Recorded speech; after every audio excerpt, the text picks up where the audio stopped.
It begins not with a bang, but with a hiss. A soft white smoke, drifting through the sky, harmless at first glance. Soldiers call it Willie Pete, but its real name is white phosphorus, and it's unlike any weapon you've ever known. In World War II, it lit up the skies. In Vietnam, it carved its legacy in fire. And today, in conflicts we pretend not to see, it's still burning. Literally. This isn't napalm. This isn't thermite. This is something worse. It sticks to flesh, eats through bone, and keeps burning even underwater. And yet, it was never banned. It enters the body not only as fire, but as fear. Even medics have no solution for it. Water reignites it. Skin grafts fail to take. And when it doesn't kill, it marks. This weapon doesn't just burn people. It haunts battlefields.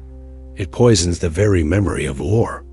What you are about to see is a story of science, silence, and suffering. Because behind the smoke screens is a weapon they never wanted us to question. Discovered in the 17th century by a German alchemist trying to create gold from urine, phosphorus glowed in the dark. But what began as a curiosity became a curse. By the time of World War I, white phosphorus was in bombs, grenades, and artillery shells. But it wasn't just a weapon of illumination. It was a weapon of mutilation. It burns at over 800 degrees Celsius, adhering to skin, reigniting when exposed to oxygen. Victims often begged to be shot rather than burned. Militaries claimed it was used only for marking targets. But testimony, footage, and declassified reports say otherwise. The burn spreads under clothing, beneath armor, around corners. Medics in the field spoke of wounds that smoked for hours. Others remembered the smell, a chemical sweet rot that clung to their hands. Scientists knew, the governments knew, but the utility of fire outweighed the ethics. In 2004, Fallujah, Iraq. The world saw blurry images.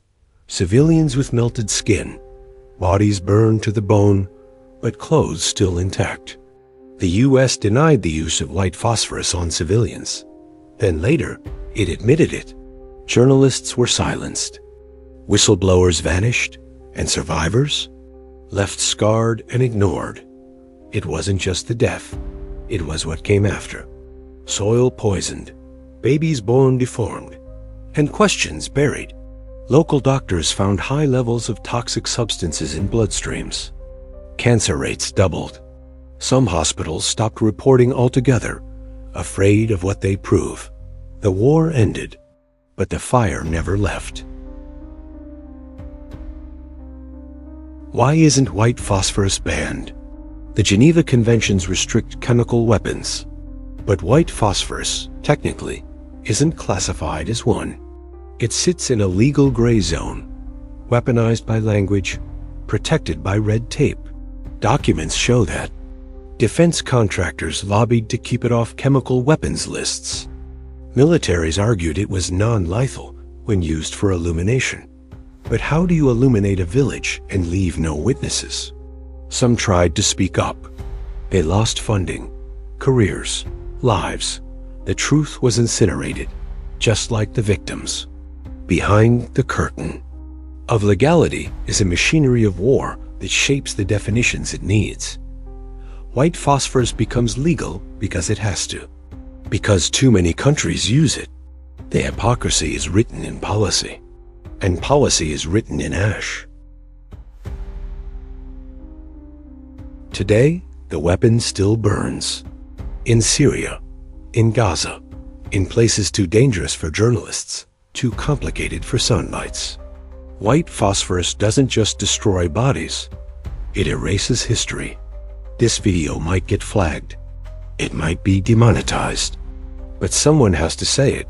There are weapons that cut, weapons that crush. But this one, it erases. It turns people into shadows. And yet, No war crime is ever committed when no one agrees to call it one, because the most dangerous weapons are the ones that remain legal. But what if we remembered? What if we dragged this firelight into daylight? What if we didn't let the smoke hide the truth? This isn't just a story of warfare. It's a story of how silence burns longer than fire. And maybe, just maybe, it's time to speak. This is the invisible collapse. Subscribe to uncover the stories they want you to forget.